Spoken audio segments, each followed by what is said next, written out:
Hey guys, and welcome back to the Capoeira Connection podcast, episode number 2. My name is Contra Mestres Pena, and we're here with co-host Graduado Cadencia, also from Capoeira Evolução in Austin, Texas. And today we have a special guest and longtime friend, fellow capoeirista, Estagiario Caju from Grupo Candeias. One thing that would be great to kind of get into with you, Caju, is also not only like your history with capoeira, but I feel like right now you're in a turning point where a lot of people have a lot of questions about their own capoeira path. And that's also like, you know, how it is to start your own group. You're kind of here, I don't want to say by yourself, but definitely like you don't have a mastery who's next door or a professor, right? But you do have support from kind of the local capoeira community and things like that, which is, for sure, you know, which is good too. So let's go back just to kind of introduce people. We first met. Do you remember what year? It's gonna be 14 years ago, right? Mm-hmm. You were 12 years old. I was 12. Yes. And tell us a little bit about how you started capoeira and where you started. You started capoeira in Brazil, right? I started in Brazil. At the time, it was with Professor Meio Metro in a neighborhood close to mine in Brazil. It was actually an after-school program that they provided. And I had a cousin, she used to practice capoeira with Grupo Candeias as well. And she actually sung in one of the Candeias CD. So I was 8 at the time. And she practiced capoeira, so she wanted me to practice as well. So I started with the after-school programs. Instead of doing PE, I used to do capoeira. That's interesting because was the capoeira part of your after-school program? Yes. It was. It was in my actual school. Oh, in your school? Yeah. So it was in my school. That's one thing that's kind of funny. That it's made it here in the U.S. in some school systems, right? Like we have the KIP program. Yeah, the KIP program, which I think who's running that right now is Parceiro from Grupo Aloaie, right? Mestrando Wagner. But I guess like it's been a more common way for kids to get introduced to capoeira in Brazil, right? It's kind of like to be honest, you know, for me, I've taught capoeira here as well in after-school programs, and sometimes I look and I think to myself, oh, I started in an after-school program, and here I am teaching in an after-school program. It comes full circle, right? Yeah, and I mean, honestly, I never would have thought that.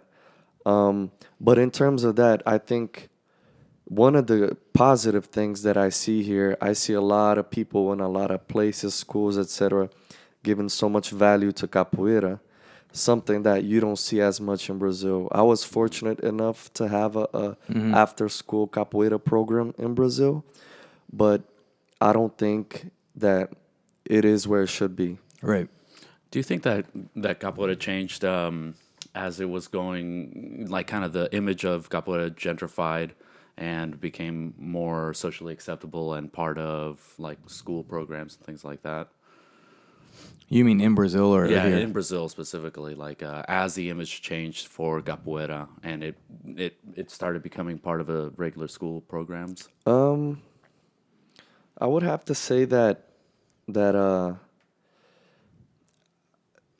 in Brazil, I think the government itself can value way more than you know, especially living here in the U.S. and seeing so many Americans, so many schools value the way they do people that don't speak Portuguese and love the music and that want to learn Portuguese and that speak Portuguese, you know, and I think many Brazilians in Brazil are not aware of what capoeira provides, you know.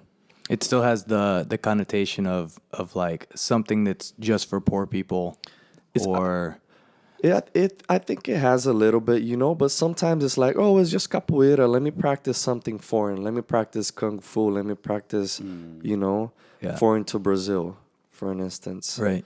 Like capoeira is foreign here, like it's something different here. Mm. Some people, oh, it's just capoeira, Yeah. and I don't want to say everyone thinks like this and stuff, but right, at the end of the day, what I'm trying to say is, um, I want to see capoeira being more valued in Brazil, and we talk about old mestres and how at the end of their lives they had such a hard life, Right. mestres that we sing about every day in rodas, and the way they passed, it was it was unfortunate, their financial Yeah, situation. their circumstances as a whole, right? Exactly. Right. And I do have to say that the struggle with many mestres still continue nowadays. Right. Living under poor circumstances, etc. Right. More so in Brazil than here in the U.S., right? For sure. Because Yeah. here is like a growing market, and I feel like that's probably why a lot of Brazilians and other people kind of come here to start their school or to like grow a little bit. For a lot of them, It's a good opportunity, right? Of course, I've heard in Brazil many times a teacher saying, or people that practice capoeira, oh, I want to go out of Brazil and teach capoeira. Right. Right. Right. You hear that a lot because it's a great opportunity, to share the art of capoeira, to get to know a different culture, a different place, Right. and to grow in capoeira and to grow also in many different ways. So before we get too far in, I guess one thing I didn't mention is your corda. So your title is estagiario. I'm a estagiario, Right. Yes. And that's something important here too, because on the podcast, I want to have a wide variety of I don't want to say abilities, but like levels in capoeira, because I think it's important to course. also hear that kind of stuff. See different sides. Yeah, well, aside from if we start and just listen to Contra Mestres or Mestres, Yeah. their history has already kind of been made, and that was another reason that I wanted you here on the podcast is because again you're in like this corda level where Yeah. it's like your history is just starting. You go from being like a full-time student to actually now bridging the gap between Yeah. kind of student and teaching, and then there's like this middle area that people really need to explore to figure out like the intangibles and the tangibles within that area, because again there's not something where, or at least I haven't seen something so organized that it's like in this area someone is teaching you how to teach. Yeah. Right? You're teaching by way of example from your mastery or people that you've seen, but no one sat you down and said, okay, let me teach you how to properly teach the mechanics of this kick, or like in class you should do this, this, and this. At least that's not how it was for me. Yeah. I kind of like lead how my mastery showed me, and then I pick up little things from workshops here and there. So that's going to be like an interesting thing that I kind of want to touch on with you. So you started capoeira when you were 8? I started first when I was 8, and then until I was, at the time it was Grupo Capoeira Cultura, and it changed to União. And then when I was 10 was when me and my parents, we moved to the U.S. Okay. Yeah. So you were 10 and you moved to Texas? To Austin, Texas. To Austin, Texas. Yes, my parents always had friends here from Goiânia. Okay. And then, but even in Brazil, my main things were soccer and capoeira. Growing up, playing lots of soccer.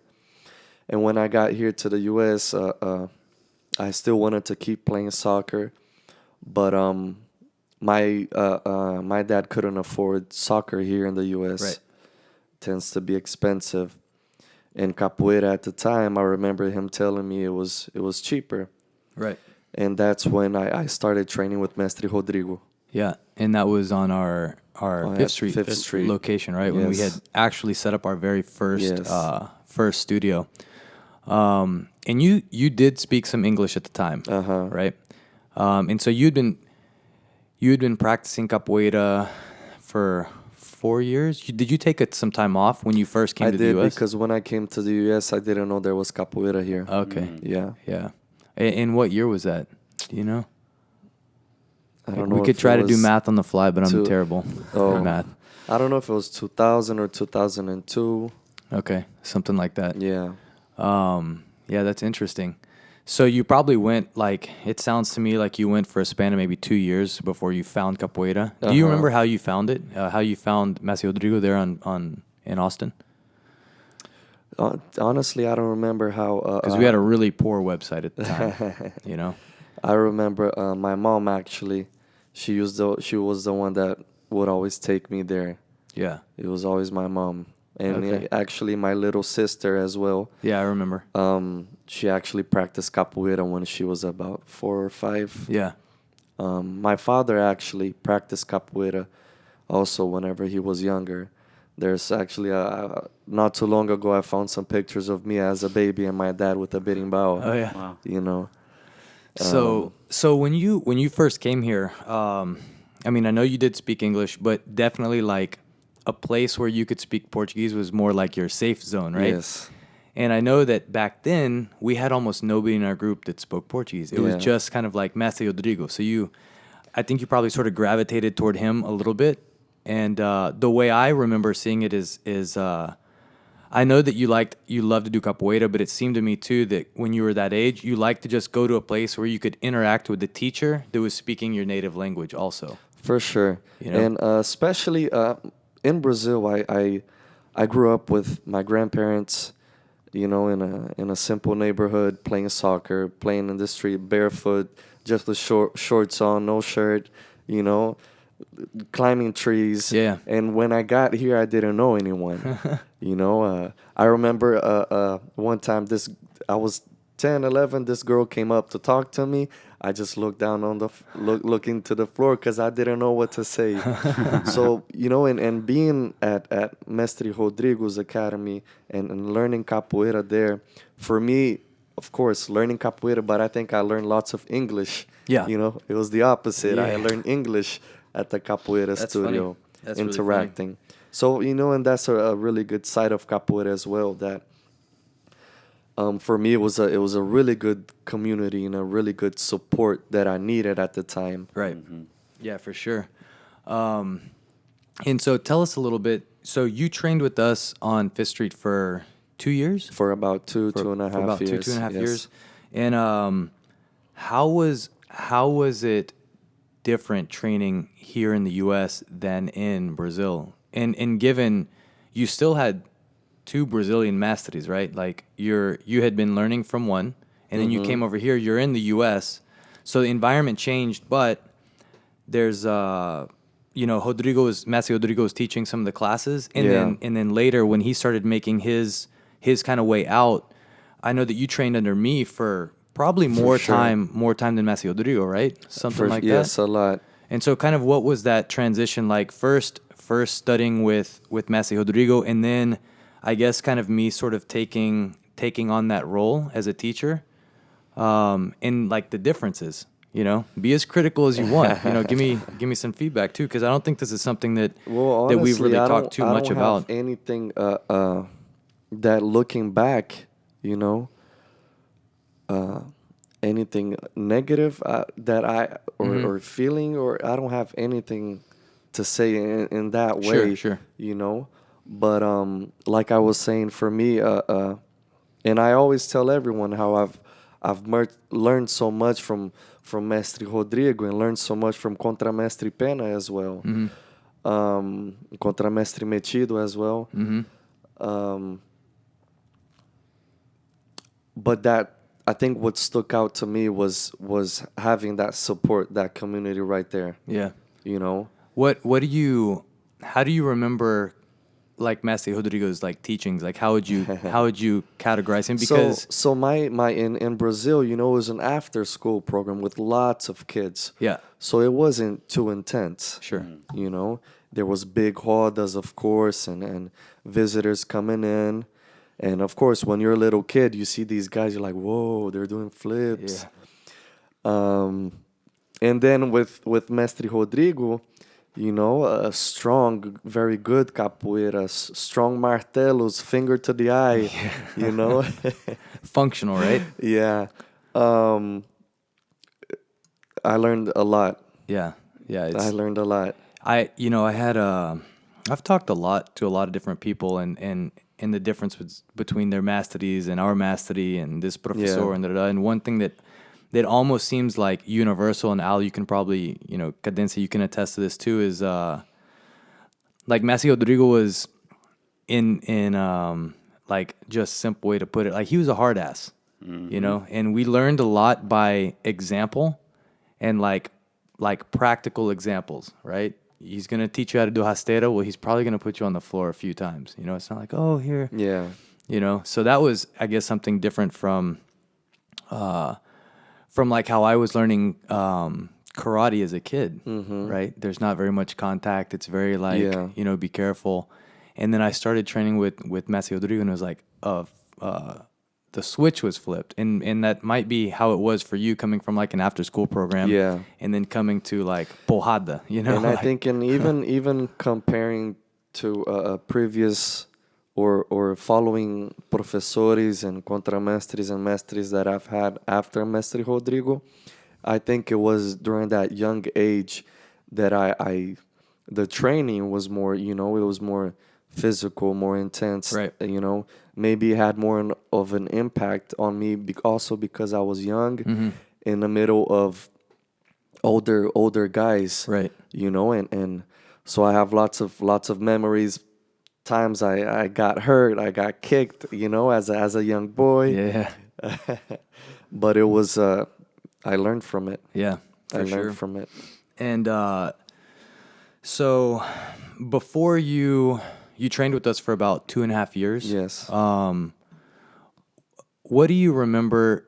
Do you remember Messi Rodrigo leaving and me kind of taking over a little bit? And then was there a sense of like, well, shit, what are we going to do now because the master's gone? And I think I was probably instructor at the time, right? I wasn't even professor yet. I think I was, I don't know if I had left before that or it was in the process of Gotcha. that happening. So I didn't get to witness too much that shift, in terms of the group. Right. And Caju, another thing that I want to get into right now, and I think this is like a good segue into it, is Apelidos, right? Nicknames. And before you left, and maybe it was in 2004 that we had Master Accordion. We brought Master Accordion for one of our batizados, right? It was a great event. And I was there. I remember when he's giving you your nickname, and it was almost like one of those like surreal moments. It's like, whoa, dude, this is happening right now. Tell us a little bit about like how you got your nickname, what it means, and also kind of like what it meant to receive it from like such a distinguished master in capoeira. Because Master Accordion is no joke. Of course. So I remember at the time. I was fortunate enough. My mom bought me a book and a CD of Mestre Accordion at the time. At the event? At the event. Okay. Yes, at the event. And I asked him to write a note and sign the book. And he asked me what my name was.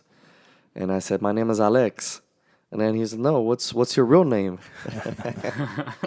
What's your nickname? Oh, I don't have one. And he looked at me, how don't you have one? So at the end of the event, he said, approach me after the event. After the event, come up to me, and I went. And from there, it's Caju. Yeah. Caju. And even in Brazil, when I went back to Brazil, I have people that don't even practice capoeira, that are not involved with capoeira, and they call me Caju. And what's Caju? Caju is a fruit that is common in Brazil. Yeah.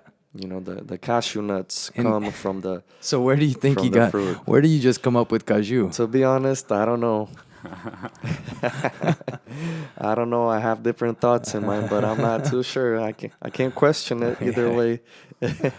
That's funny. But for me, it's it's hard even to speak about it in terms of getting a nickname from Mestre Accordion, right? And which is someone that music for me in capoeira is a huge part, not only of my capoeira but a part of my life. And I remember his workshops, his music workshops, and everything, and Yeah. and of course his history, his what he means to us capoeiristas, to the capoeira world, and to have him give me my nickname, it's Isn't it very isn't good. it kind of wild too that you met such a distinguished Brazilian capoeira mastery from Mastery Bimba in the United Oh States, yeah. right? Oh yeah, That's a and it's something that many capoeiristas in Brazil, right. they don't have the opportunity sometimes, Yeah. to to travel as much, Yeah. or to meet such great mestres, Yeah. you know. Yeah, we're very fortunate here in the US of like also just the ease of travel to Yeah, make it a weekend trip to go see for somebody sure. like this or even, Master João Grande in New In York, New York, you know? exactly. I mean, that's incredible. And still kind of talking about apelidos and capoeira nicknames and stuff like that. Cadencia also had a great opportunity to receive his nickname also. Cadencia came and visited me in Brazil when I was living in Florianopolis, and there was a mastery that I always talk about until today, Mm-hmm. Mastery Chigri, he had a lot of influence on my capoeira and also kind of like, I guess like the way I felt accepted outside of the U.S. in Brazil. He was the first mastery to really like take me in Yeah. and see like there's no like barrier between Didn't American didn't you and also Brazilian. teach a couple of times at Yeah, his academy yeah, there? yeah. Very, very, very cool. And we had like probably a big hoda and some event, and then we had a big party at my house on the beach, and that's when Al, that's when you got your nickname, Yeah, I got right? my nickname there. Yeah, and I mean, it felt like such an honor to receive that nickname from Mr. Chigiri in Brazil, and I can only imagine what it was for you, especially from such a great mestre. Yeah, And like you were saying, because music is a big part of what you do and enjoy of capoeira, and exactly. this great musician and capoeirista is amazing. I myself, when I was we were at the party on the beach and Mr. Chigiri's playing the beating bow, and it was he kept changing the rhythms, and I kept changing my jinga to match what he was playing, and it was really he looked at me, he's like, what's your nickname? And I said, I don't have one. He's like, man, you got really good rhythm, Gadencia. And I was like, dude, it was just very nice and so honoring to have that experience with a mestre, especially in Brazil. Yeah, and I think at the time even I was excited for you. I was probably just as excited that you got your nickname as you were getting your nickname because I was like, oh, this is awesome. One of my best friends is here in Brazil. And then also got to meet this mastery that for the last few years I've been, you know, like in connection with and traveling all over the Brazil with him for events. And now finally he's there and he also gets to like impact your life a My little bit. life. And so what's kind of funny is, everybody in every mastering in group they have the what's it called, like the way they give nicknames, right? Like they have their own, I don't know, way or time. Some people, it's like on your first batizado, like you get a nickname, Yeah. And I was hearing an interview with Mastery Pequinez about how he got his nickname, and I think he got it from Mastery Suino. I'm not sure if Master Suino actually gave him his nickname, but it was during like a kids event, and they Yeah. were just kind of like, "Oh, you look like a Pekingese, and your name is Pekingese," and that's it. But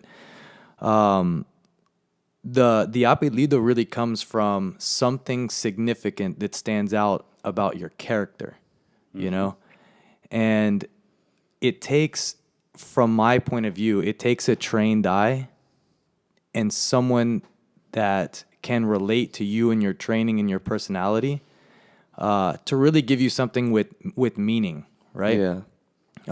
And that's something that like Messi Rodrigo was never like, oh, just give a nickname. I mean, I think I stayed without a nickname for years Yeah. before one day he gave me, Especially, I mean, it eventually becomes something that you'll carry for the rest of your life. right, right, Right? yeah, And as we all know, words have Yeah. power, right? So for sure. And I think that So what I've seen over the years, and I think some people at the time, they don't really understand the repercussions, but there's people that are not masteries, not profesores, not instructores, that just see somebody and they see something funny about them. They're like, oh, I'm going to call you Banana Head or whatever. Oh, that's a great. And then everybody starts calling that guy Banana Head, and then what essentially they're doing, even if it's a great nickname and it looks like the guy and this and that, they're taking away from that person the opportunity to have a really special moment with a mastery, to actually give them something True. that's like Meaningful. right? Yeah.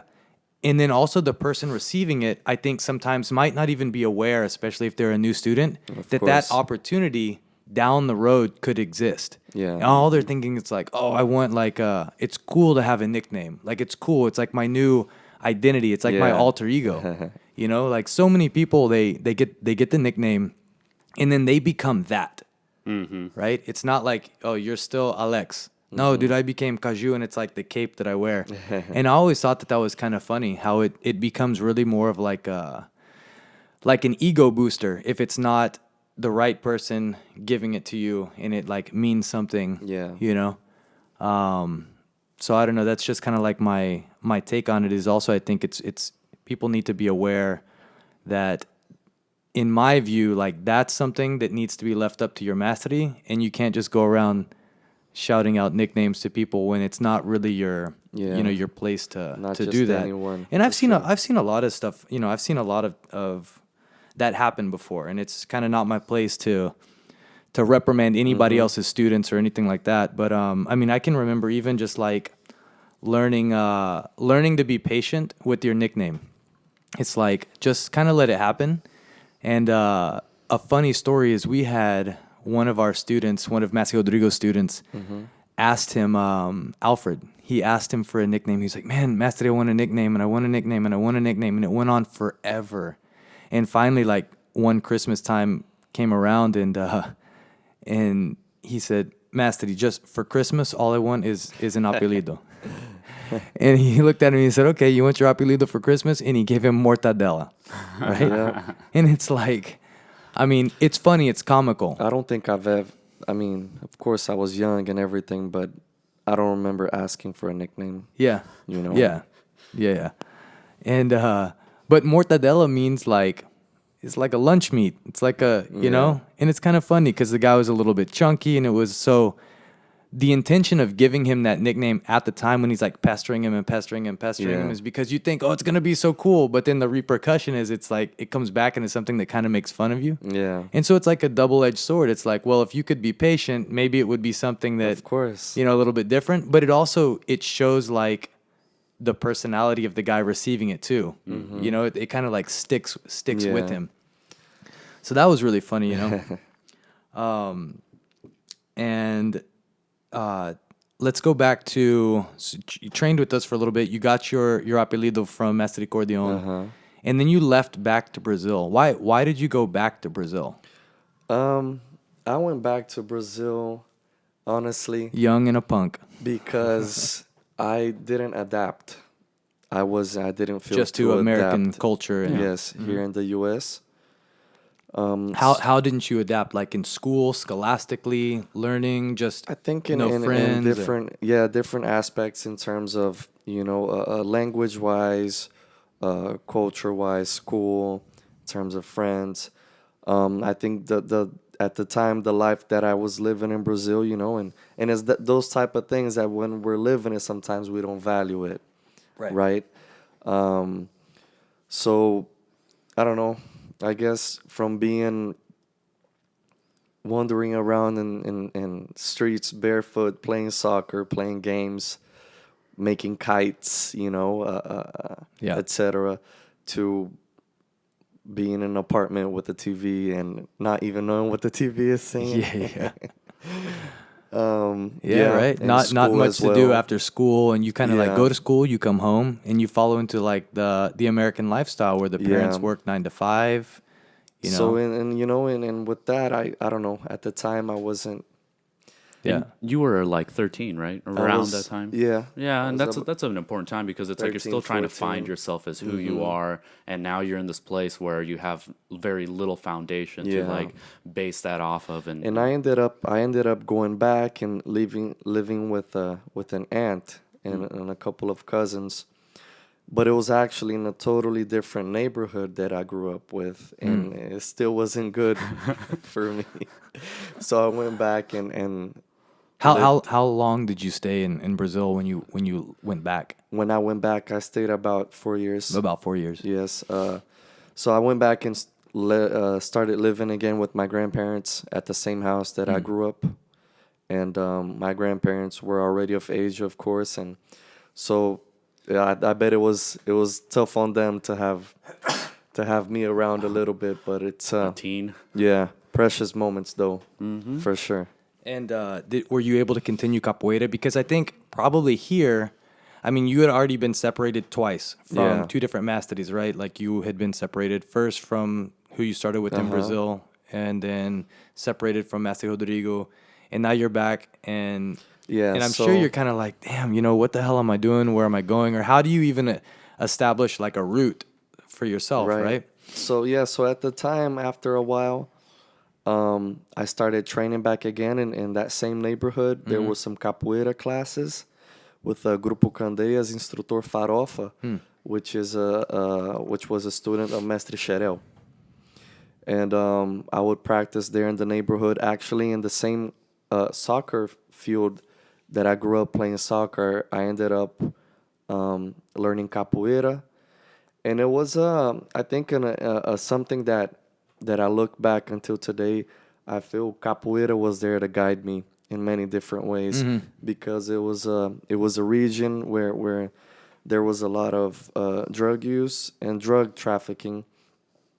And I remember even while training was going on, lots of other things were going on around the training. Right. So I felt at the time capoeira was, a great exercise, a great way to meet new people, but of course, and culturally wise, but Yeah. at the same time, I felt it was there to guide me, Yeah. as well as a Kind of positive keep your influence. focus on something else than what's going on externally, right? Exactly. So Yeah. I think that impacted me a lot.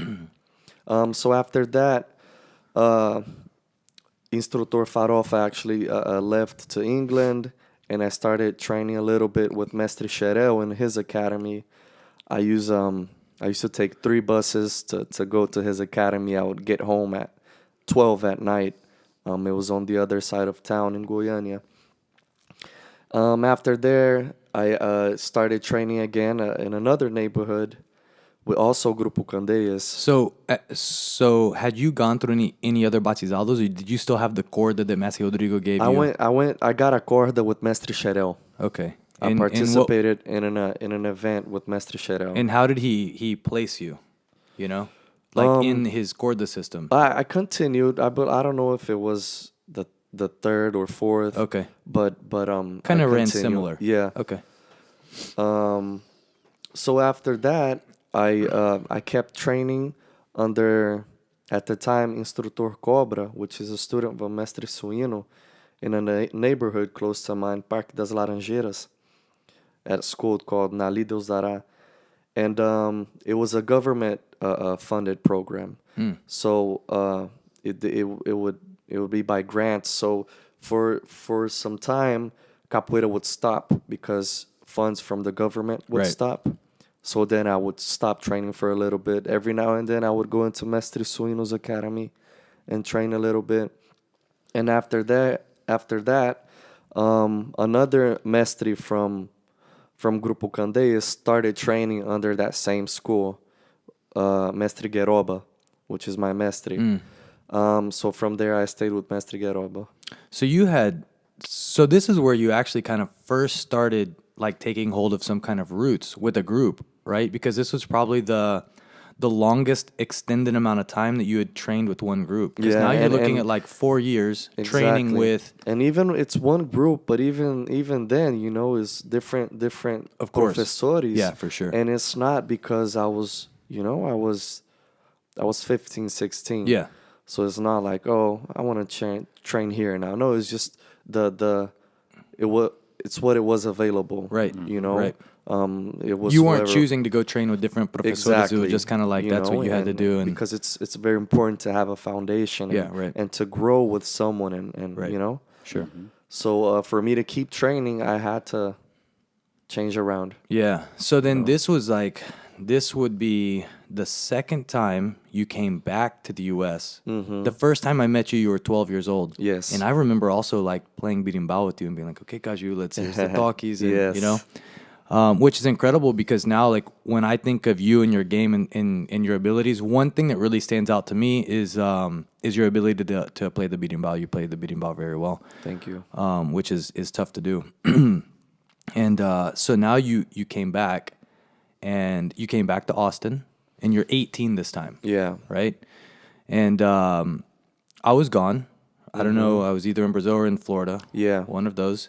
And probably the only place you knew to come back to was with Contra Mestre Mechido. Exactly. Right? Who was a student of Messi Rodrigo, who kind of took over the group once we both left.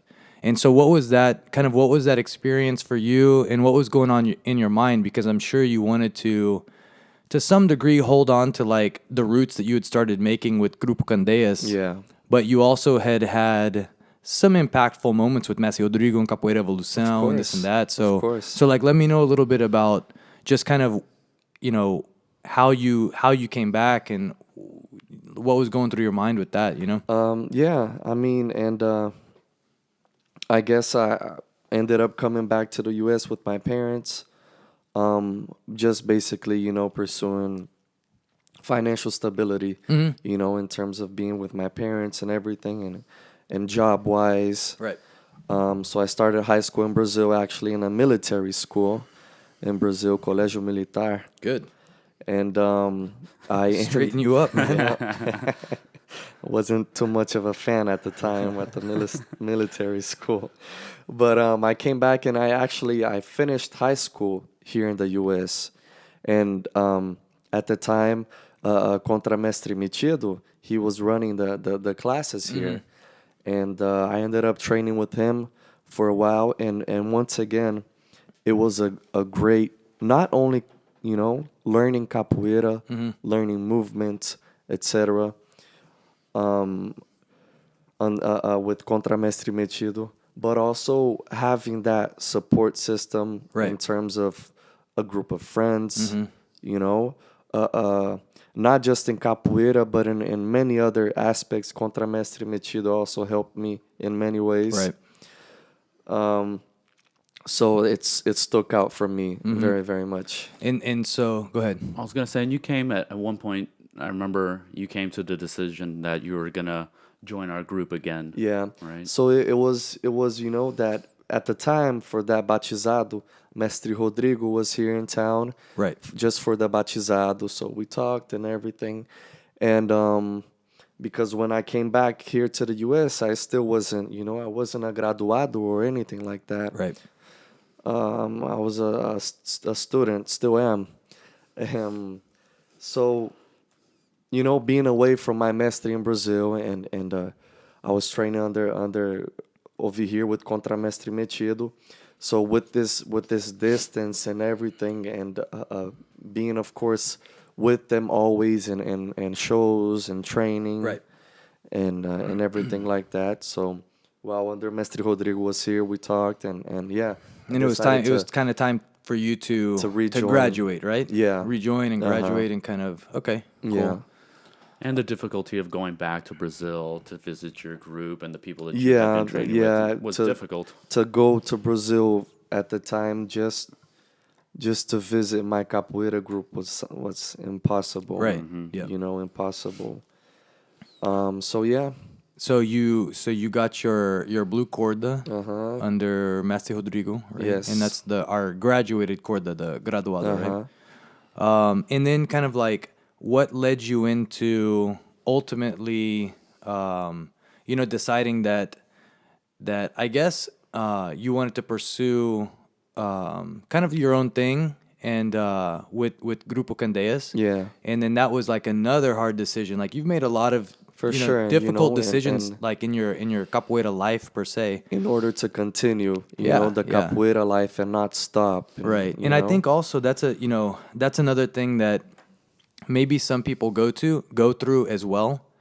But you were going through these decisions like at a younger age. And so sometimes it's like, okay, if you have two choices, right? And one is to stay with your group and kind of like do things how they want, or the other is to kind of like make a decision to go off and have your own group. Yeah. Well, sometimes just age plays a big role in determining whether or not you make that left hand, For sure. turn to go and do something a little more like on your own, Yeah. right?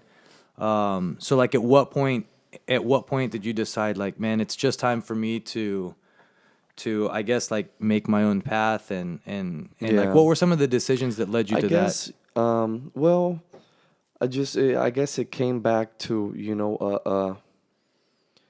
staying connected to Goiânia, to my family, to my roots, and eventually to Grupo Candeias as well. Even after so many changes and stuff like that. that? Right. So it was, especially at a younger age, it was a tough decision, especially because capoeira is something that I've always cared about. It's hard Right. to look back and not see capoeira in my life. So when something is so important, it's kind of Right. hard to make those decisions for Right. sure. Now, also like, and I would love to dive into this also with you, but other guests as well, is like, how much of your decision also rested on like just cultural differences? Because I know sometimes, especially for a Brazilian to learn capoeira from an American, there are some gaps there, like cultural gaps that perhaps like are relayed differently than a Brazilian teaching a Brazilian. Yeah. And although we would like to pretend like, oh, those things don't matter, they do cross people's minds, and I think that we should like talk about it a little bit. That's true. I think it's something, it's not spoken very much. Yeah, for sure. Right? For sure. And So tell us a little bit about, how you felt, and this isn't to badmouth anybody, but let us course. know like your opinions, and also I'm sure that probably had a little bit to do with, at one point you want to do capoeira how you feel it should be taught, right? Yeah, and if that as that's, well. And if that's not aligned with like a group or something like that, then that's another decision yeah, that needs and to be faced. it comes back as well to capoeira being so diverse. Right. And it's, for me, capoeira is incredible because you see UFC fighters involved with capoeira. You see ballet dancers involved with capoeira. Yeah. You see musicians. You see teachers, educators, people that work with special needs through capoeira. So there are so many different branches of capoeira, and we're fortunate enough to have capoeira and to pursue that branch that best suits us, right? So at the time, for me, one of the main things that always stuck out to me in capoeira was, of course, the culture, being close to the culture. The African part of the culture as well, the music and spirituality, you can say. And it's something, that being here in the U.S., I think I missed a little bit from Brazil. And I think I wanted to fulfill myself more when it came to that, but also speaking of that, I think those gaps do happen sometimes. Like you mentioned, cultural gaps. It can happen sometimes. But at the same time, I think I have to point out as well that I've learned so many things about my own culture from Contra Mestres that are not from Brazil. I have to point that out because Right. it is true. Yeah. Absolutely. And I value that and I acknowledge that, and it's awesome. Yeah. And it's great. Was there a big difference, perhaps training with, or the way the information was conveyed from Messi Rodrigo, who is Brazilian? Oh, yeah. Or from like myself and Contra Mestre Metido, like conveying the information. Did you feel like there was a separation, or do you feel like it was on the same path, or how were we different than how our mastery was? It's Tough questions. Tough questions, right? Tough questions. Good questions. Yeah. Um, But I mean, these are things that I want course. to kind of talk about too. and it was a while back, right? So I'm trying to Yeah. think back. But also one of the things, a young Brazilian boy being here at the time, it was really good to have that Brazilian approach, those Brazilian jokes, in the middle of training. Of course, we train capoeira, but it's way more than just capoeira, like we've spoken about Right. so many times. Yeah. It's that human connection and Yeah. everything. Is like the intangibles, right? Of course. Right. So I guess what I can say is sometimes those gaps happen and sometimes it doesn't. But also I would like to say that just because a professor is Brazilian or etc. doesn't mean that, I'm gonna choose this guy. Right. Does that make sense? Yeah, of course. You Of know? course. Brazil is a huge country, diverse, Yeah. so different, and that's part of it. Yeah. Yeah, for sure. And you came back at an interesting moment too, because in the 4 years that you were gone, Mr. Rodrigo left. He moved back to Brazil. Michilo took over. Did you feel that like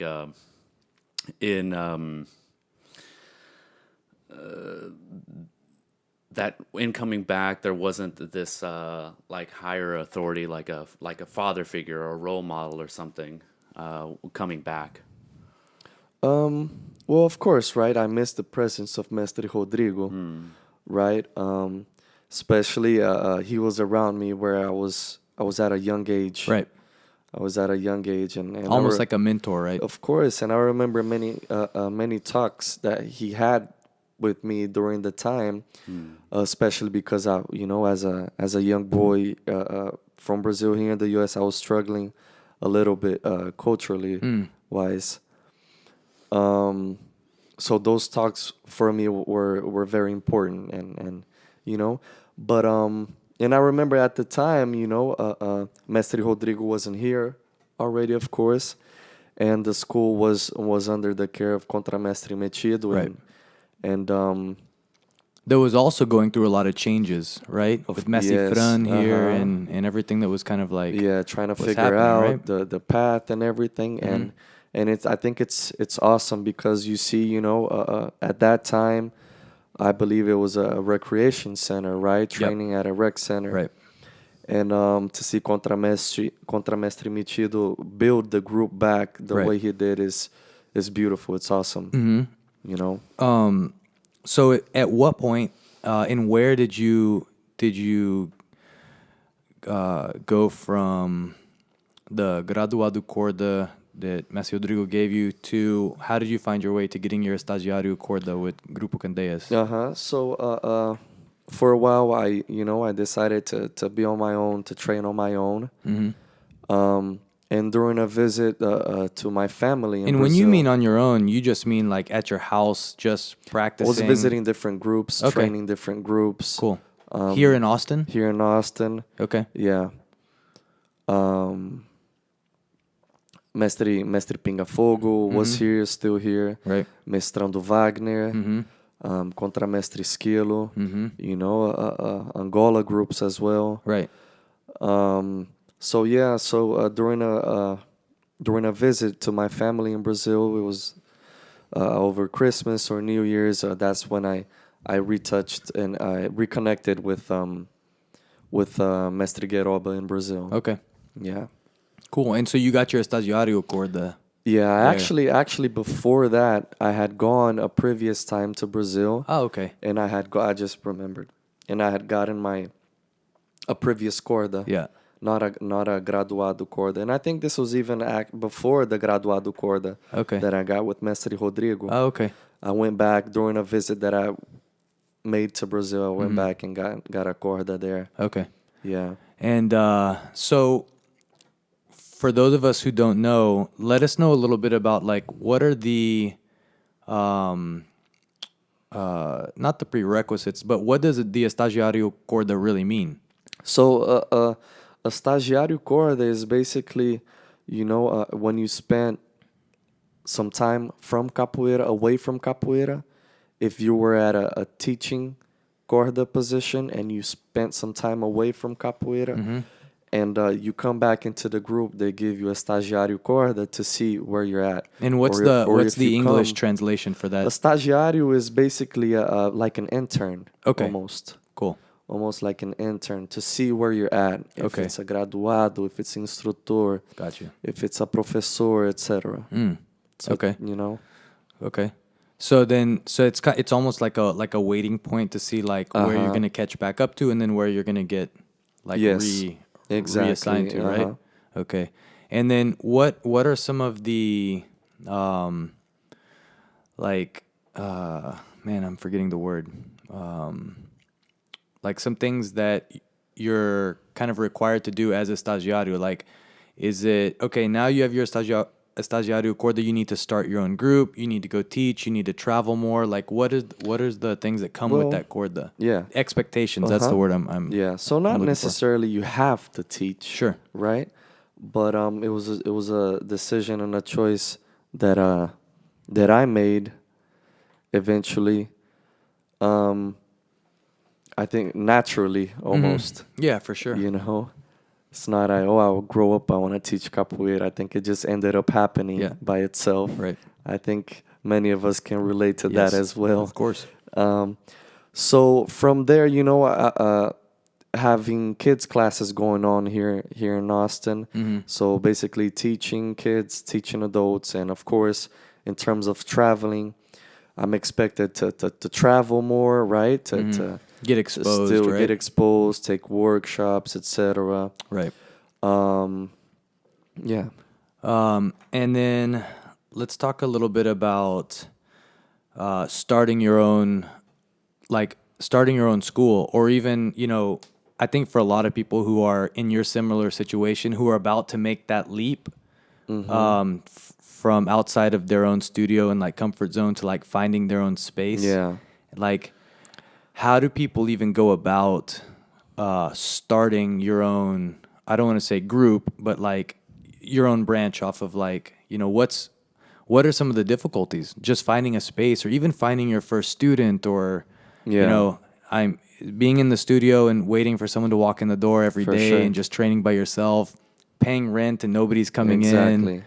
So tell us a little bit about, how did you finally come to a place where I guess you feel a little more comfortable now because you have like a place where you pay rent and you can go, right? So it's definitely a challenge, right? For sure.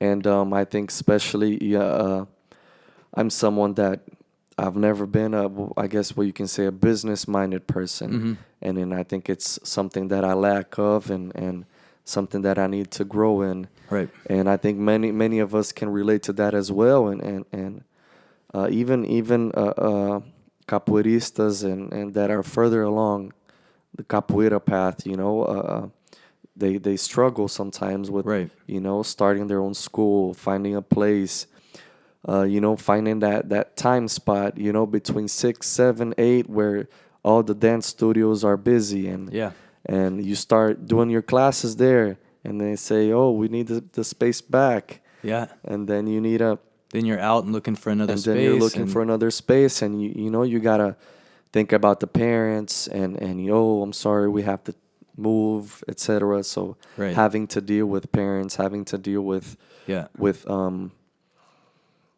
students, but I've been fortunate enough to be working with kids for a while, not just in capoeira, but outside of capoeira as well, and after school programs, and also mental health facilities for kids and adolescents. Okay. So, and I think that has helped me in teaching. Yeah.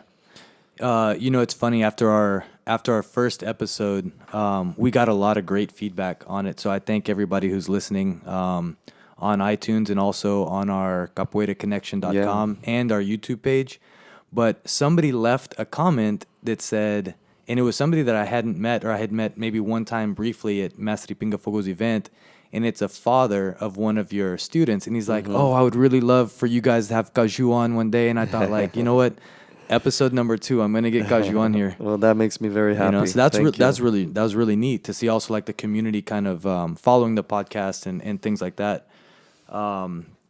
So I guess like, you know, one of the things is how do you go about, or how did you go about looking for a space to have classes? Yeah. I mean, did you go on Craigslist? Did you call around? Did you drive around? Like Driving around, looking at places, emailing places, walking into places, and then and then it comes back to, okay, well, what are you gonna teach? Capoeira.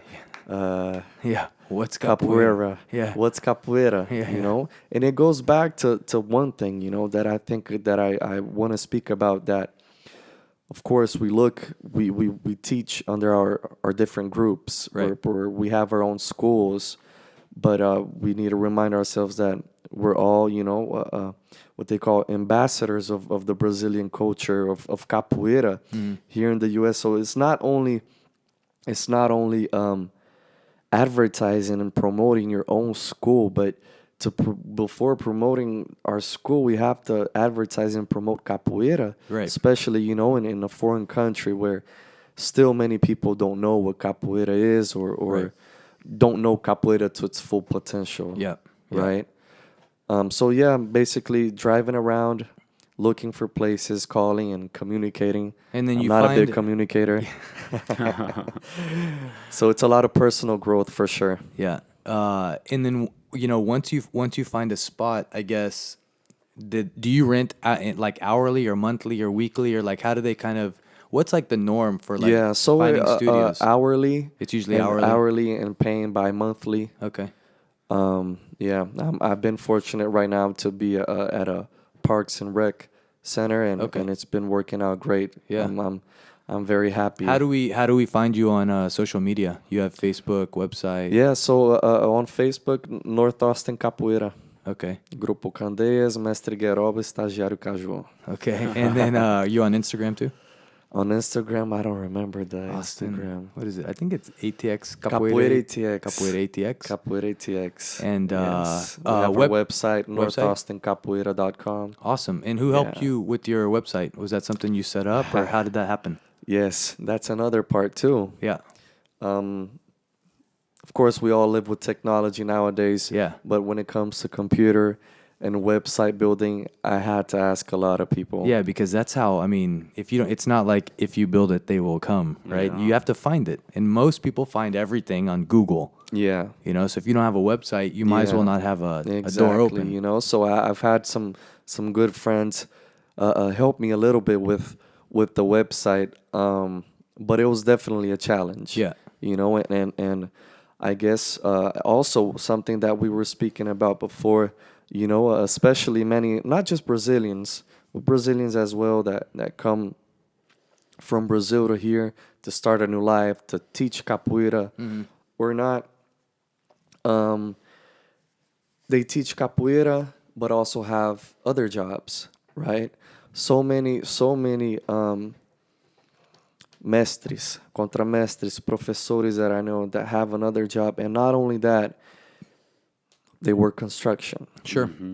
They work, tough labor jobs Right. the whole day, and at night they go teach capoeira, train capoeira, and I think a lot of people are not aware of that. That some of these mestres and contra mestres have other jobs. That they need other jobs sometimes, right? In terms of, in order to support themselves to be able to teach capoeira. Exactly. Yeah, because capoeira is a full-time job. It's very difficult unless you're thinking outside of the box. Because sometimes, like for you right now, starting up a group, like you certainly, I'm sure, couldn't support yourself off what you're making just teaching capoeira. No, yeah. Although that's an aspiration, it may not Exactly. be a reality right now.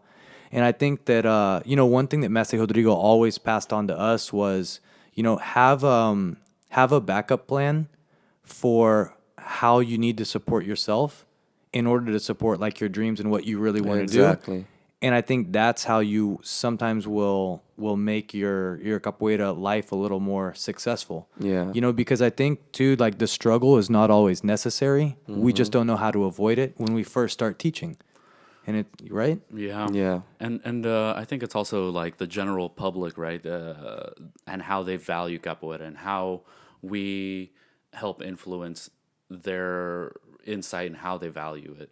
So it's like finding a good price point, right? What do you charge for classes, things like that, you know? And Yeah. then what is it like? Is it affordable, and do people want to pay for that? Yeah.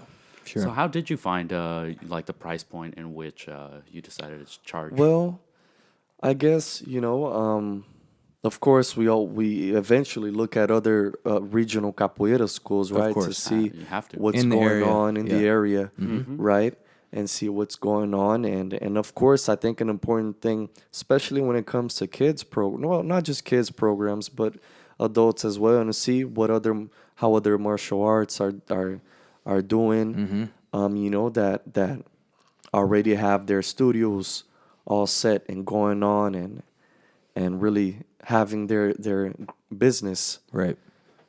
going. So I think looking at those different things for sure. Yeah, and I think the price points for classes in general changes by way of location. I mean, for example, I remember going to New York several years ago and seeing people pay like $200, $180 something dollars for capoeira twice a week, or 3 times a week or something, and coming back here and being like, wow, like it's hard to get our students to pay $50 a month or $75 a month or whatever. Whatever, yeah. And then so also seeing like the market price differs Yeah, from location, for sure. although I think it shouldn't differ so much. I think there definitely needs to be like a bottom line. The other thing I think that's like I guess as I see is like a misconception, and maybe you can talk about this a little bit too, is a lot of people feel very territorial, right? As far as like the marketplace for your classes. I mean, we were the only group here in Austin for 10, 15 years, for a long time, yeah. long time. And it's like, oh, you always have that kind of fear of like, man, what if another capoeira group moves in, or 2 or 3 more, Yeah. and start taking our students? But the reality is, when those capoeira mestres and professores, they move in and they start teaching classes, it gives more awareness in the city in general that capoeira exists and it's a thing. And so it also should boost your membership Of course. also. That's right. I completely agree with And that. I think that this is something that some people have like an aversion to. They're like, no, we don't want to be, but in my mind, at least as a business, it helps a lot, because then it's like your school has 20 people and you're like, man, maybe there's just not enough people in the city to have capoeira. And then this school over here has 20 people. And you're like, whoa, okay, well, there's 40 people in the city who like capoeira. And then there's another school and they have 25 people. So you see that there's a big market. Maybe you're just not fishing it right, or maybe it's the location or something like that. But I definitely think that having more groups in a city boosts up just the awareness of capoeira, and is better for everybody. Completely Now, agree. It's better for everyone. The way that the groups work together, that's a totally different thing. I mean, it definitely doesn't help for there not to be communication. Yeah, true. Because then you grow animosity, and then it's like, well, what's the message we're really trying to say here? Yeah. Like, I'm better than you, and you shouldn't go here, or it's just like, there's capoeira here, and take your pick. What's important to you? Check out like the mestres and the instructors and the Contra Mestres and the professores and things like that. So I think that's really important to talk about. I think also like you probably had a lot of support from other capoeira groups here in Austin just to help your group. For sure. So it wasn't like a selfish act. I remember the first official class that I had today. Right. I basically had visitors from almost all groups here in Austin, and it really just come help you like open the school, right? Really made me really happy. And I think that's really important. And once again, we see karate, right? We see karate studios everywhere. Yeah. Organized, Exactly. tons of kids. Exactly. They have a curriculum. And look at how much the capoeira can give, to kids, to adults, how much it can provide musically, physically, in all different ways. We know the potential of capoeira. So I think, we can't look down upon capoeira and say, oh, maybe it's too much capoeira for here. No. Right. Yeah, for sure. Another thing that I want to talk about that, I guess before we get into this, which I want to talk about your nonprofit and like the project and all that kind of stuff. Let's talk a little bit about kind of your relationship with Mestre Pingafogo here in Yeah. Austin, right? And I think that's something that was a little bit not as a surprise, but it was probably like a good surprise for you that you found somebody that you can, I guess, not only relate to, but also to some degree became like another mentor for you For as sure. well, right? For sure. And it seems to me like you guys are two separate groups, and it doesn't seem like there's a lot of strings attached to what he's willing to give to you and what needs to be reciprocated. Yeah. Right? Because he's Yeah. not like, oh no, I'm going to give you this, but you need to be part of my Yeah. group. And that's like a very fortunate thing, to have. For sure. Are people like that? I'm So, very, very fortunate. well, tell us a you little know, bit how that to kind of have- progressed, or how you met him, and how Yeah. you guys even started that. Well, I remember when he moved into town, him and his wife, Madame, Mm-hmm. and every now and then I would visit them in their classes, and great classes. Sometimes I couldn't walk out, but don't tell anyone. Yeah. Great classes. So from there, just really great.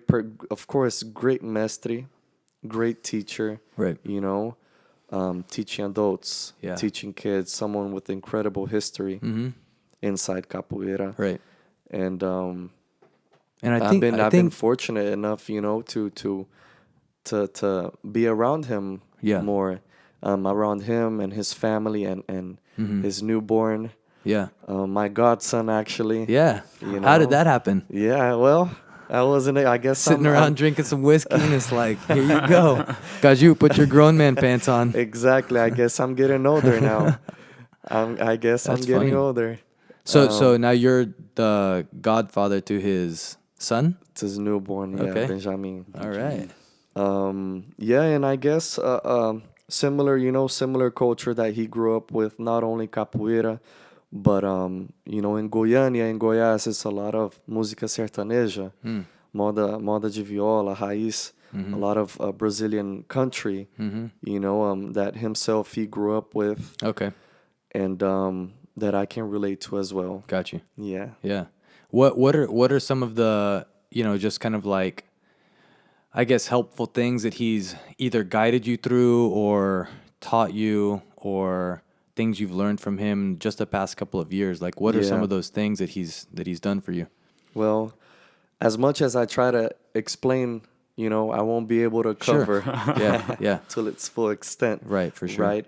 And it's, of course, in capoeira, sometimes it's just like simple things. Mm-hmm. So things so simple, a simple negativa, a simple Mm-hmm. ginga that you do it for years, and then you have someone and come here, hey, kind of like this or like that, and it's really important, Right. to have someone there, and especially, my mestre is in Brazil. He's in Goiânia, so sometimes the distance is hard, Right. Yeah, so you have someone here to kind of lean on a little bit, for right? sure, and like we speak of the communities, the support of the community, Sure. and it's I'm learning capoeira from him. What about like his ideals? What are some of his ideals or like fundamental thoughts that you can kind of relate to? And I ask this because to me, from an outside perspective, and I don't know Mestre Pingafogo very well, but I try to pay very close attention to the way that he does things and just his, the way he conducts himself. And I went to the last Festa de Capoeira and I saw like he's Great very, event. yeah, very organized, very punctual. He's got like a good like business savvy kind of mindset, and it seems to just make things work and click. And one of the things that I picked up from the Bate-Papo that he had with Mestre Amen and all the guests that I was fortunate to be a part of was he seems very traditional in Yes. upholding like traditions to not be forgotten, or to just kind of have some kind of straightforward organization. And that's actually what I was gonna mention. Basically, valuing older mestres. Listening to Mestre Bimba CDs, Mestre Traíra, and covering everything. Capoeira is there's so much. Right. There's so much, and covering capoeira regional, capoeira Angola. What some people call contemporary, capoeira contemporânea, right? Many different aspects, but really pursuing, the importance to the traditions, Right. to the roots, preserving all of that within new students, within intermediate students, within old students. It's something that really stuck out to me, and like I said again, having that support in capoeira, learning capoeira, but also we're humans, Right. things always happen, and we eventually have that support also with other aspects in life, For sure. you know. So one thing you mentioned at his event this last December 1st, right? December 1st, Yeah. 2017 was the Festa de Capoeira, and you made an announcement about a project you have going on with some kids in Africa. Yes. That I know you've been a few times, right? I've been twice to Kenya. Yeah. So let us know a East little bit Africa. about the project. Do you have your own nonprofit? I don't. How does I don't. Like I said, I have so much to learn. Yeah, I don't. for I sure. wouldn't even know how to build a Yeah. true nonprofit. Sure, but so you how know? did your program work, and what was the idea, and how did you even get Yeah. this idea to start? So I don't know if I was 20 or 21 at the time, maybe. And also through capoeira, having that African influence, I think, especially since a young age, it always impacted me. Right. And that idea of African, of Africa. So I had a friend that went to Kenya once, and he stayed at this house, and they had a small local nonprofit there, and he told me about it. He said it was great, and I remember I had finished high school. I wasn't too sure what I was gonna do. Yep.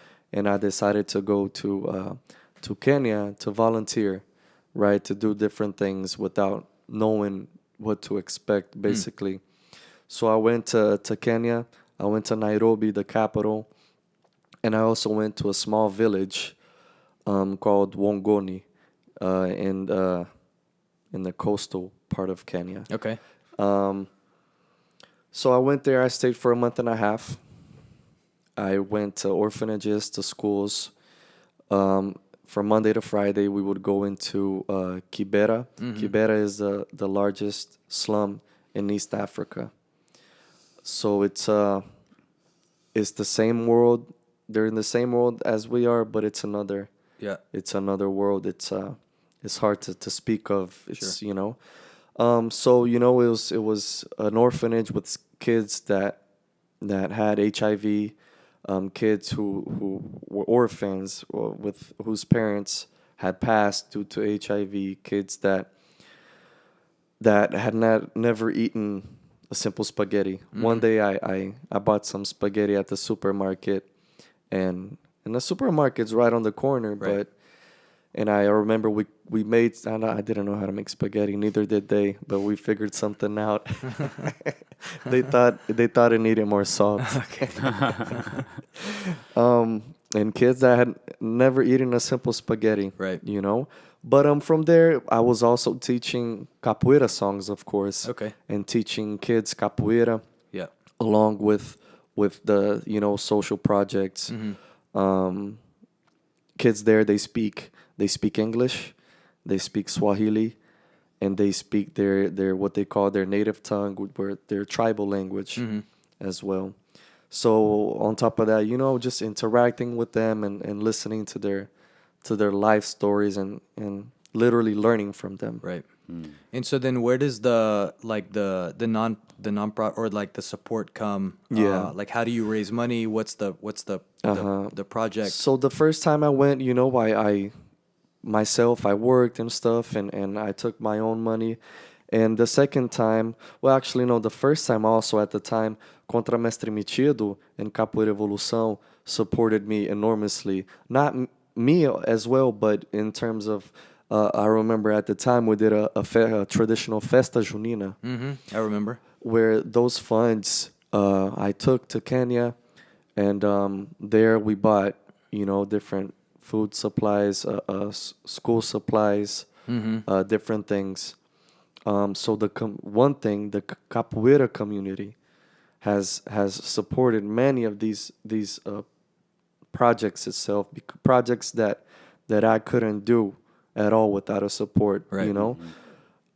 So that was the first time. And I went back and I felt there was so much to be done still. Yeah.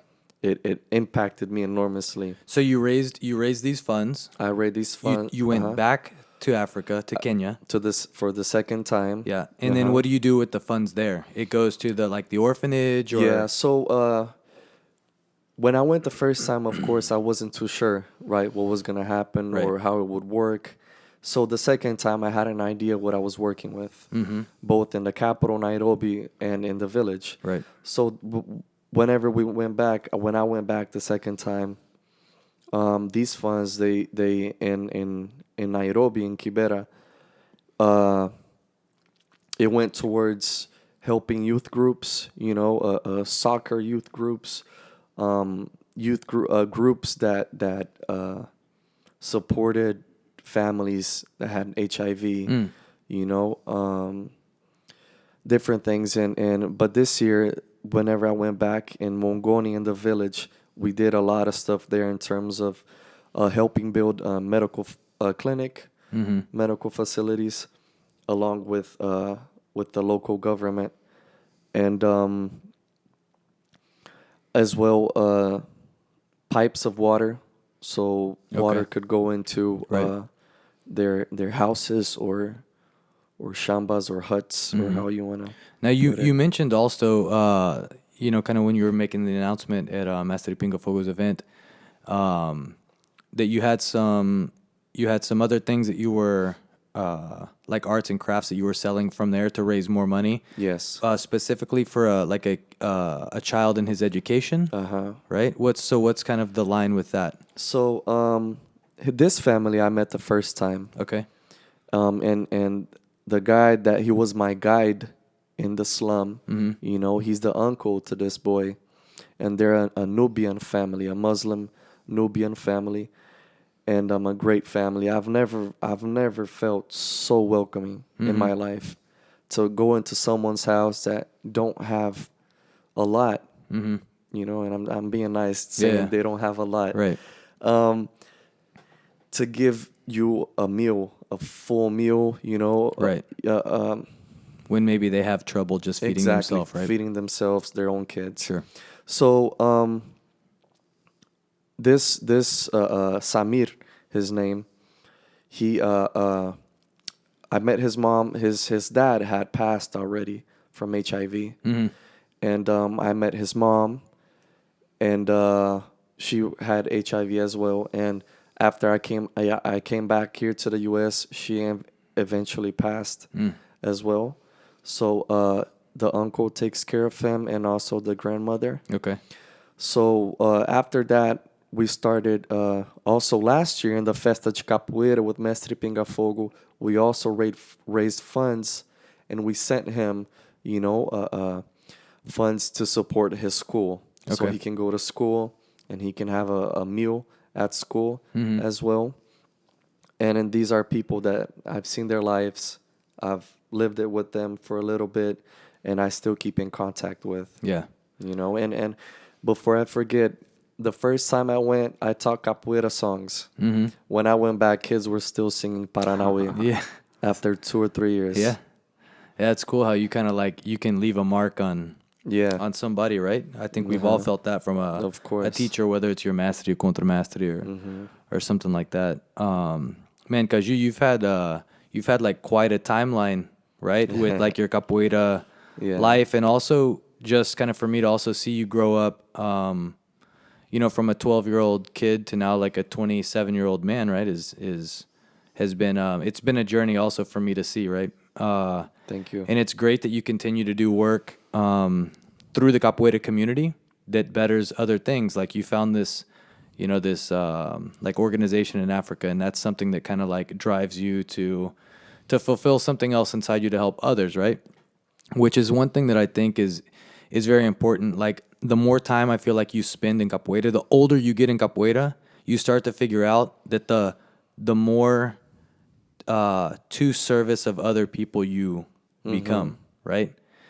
And I think some people may have like the other idea of like you become a mastery, and then all these people are like they hold you in high regard, but it's the other way. It's Yeah. like then it becomes the master's job to actually help and serve his community. Of course, and even when you get to that phase where you start being an example for the kids, Right. and you start being an example for your students, where you have to, something that I've been through and I'm still going through, of course, that you have to question yourselves and how you're acting Right. and what your posture is, and Yeah. how you're acting not only inside of capoeira but outside as well, that can impact and can influence Yeah. other people's lives. Right. Your students, the parents, the kids that look up to you. Mm-hmm.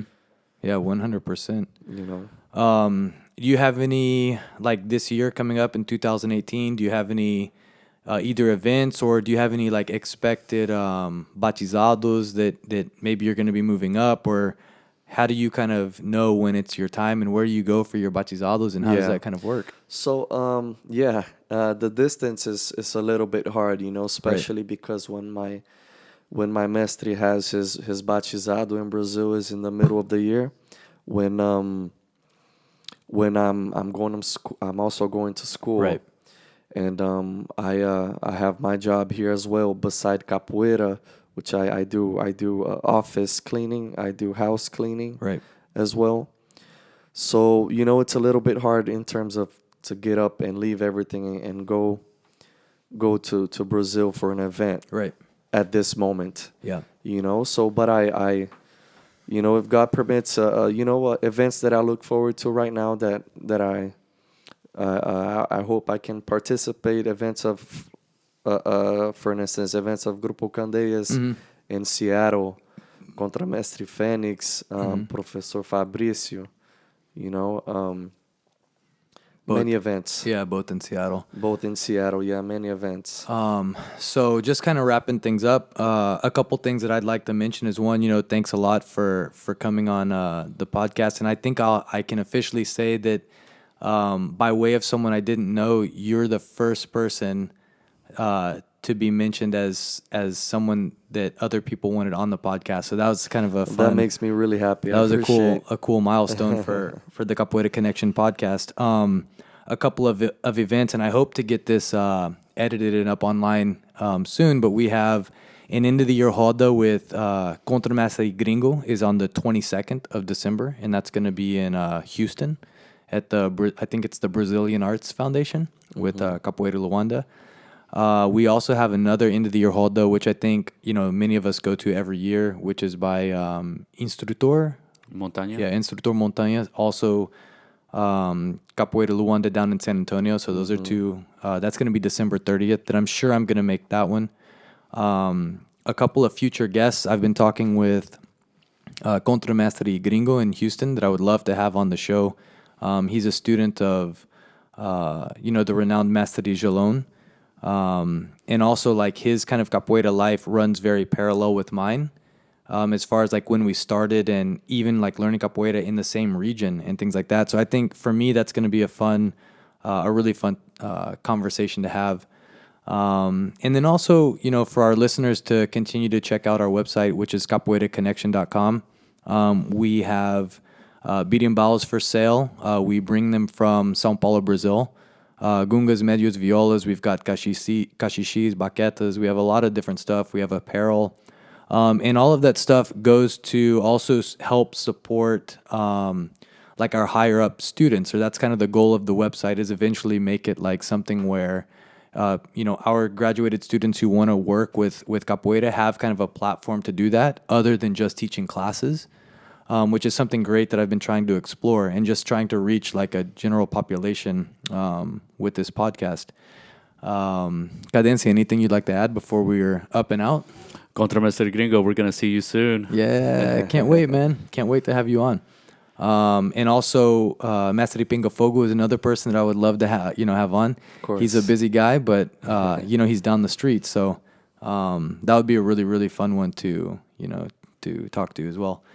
But again, man, we appreciate you being on the show, and I appreciate you guys. Thank you very much, and great work. Yeah, I love thanks, seeing man. this happening. Thanks, man. Keep doing what you're doing, and we look forward to your rodas and your classes. And Awesome. And hopefully next time we have you on, this won't be the only time you're on. We'll have you on again. We'll do like a check-in. Awesome. So thanks a lot, Thank guys. you very much. Thanks for listening, you. and we'll see you next time. Bye. All right, man. Keep growing together.